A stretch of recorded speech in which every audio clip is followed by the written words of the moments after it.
అరే పెళ్లి చేసేటప్పుడు అయినా ఇల్లు కట్టేటప్పుడు అయినా అప్పు అవుతారు రా బాయ్. నువ్వు అప్పు అని పదవాడకు గానీ, అరే నువ్వు మాకు మంది ఇచ్చడానికి ఎంతైనా పదవాడు కానీ, అరే మనోళ్ళంతా 100 పైపులు అడుగుతారా, పక్కన తీసుకురా 100 పైపులా. అరే ఆ బాత్రూంలో లెట్రూమ్లో కారా పైపులు, పైపులు. అరే గీ పెద్ద పెద్ద బ్రాండ్లు చెప్తే నడవేరా, గీ ఎత్తులో తెగదు, అర్థమైందా?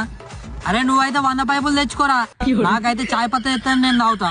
ఇక సైడ్ కాడేమో అంటాడు చాయ్ పత్తన. ఎందుకురా పెళ్లి ఖర్చులో చాయ్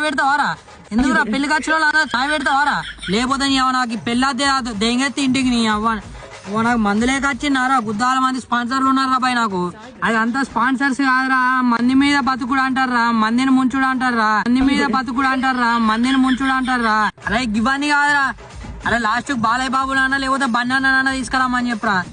నాకైతే బాలయ్య బాబు ఎత్తే ఉంటారా, లేదంటే దెంగెత్తా. ఆల్రెడీ స్టఫ్ ఉంటే కోటర్ తీసుకుంటా అని బయట స్పాన్సర్స్ ఉన్నారా. దెంగేమంటే దెంగెత్త ఒకటే చెప్పురా అంతే. ఇవన్నీ కాదురా, రాజుగారు సవాల్ తీసుకొస్తా. నువ్వో కోటర్ వాడో కోటర్ వేసి భరత్ అంతా మీ ఇద్దరే వేయాలరా. అరే రాజుగారు సవాల్ ఏంద్రా, రాజుగారు సవాలు నీకు అంత చీప్ గా ఆడతాను వారా మేము. అరే నువ్వో కోటర్ మీ అయ్యో కోటర్ దాయి సపరేట్గా వండుకోర్రా రాజుగారు సవాల్, మాకైతే వద్దురా. అరే నువ్వో కోటర్ మీ అయ్యో కోటర్ దాయి సపరేట్గా వండుకోర్రా రాజుగారు సవాల్, మాకైతే వద్దురా.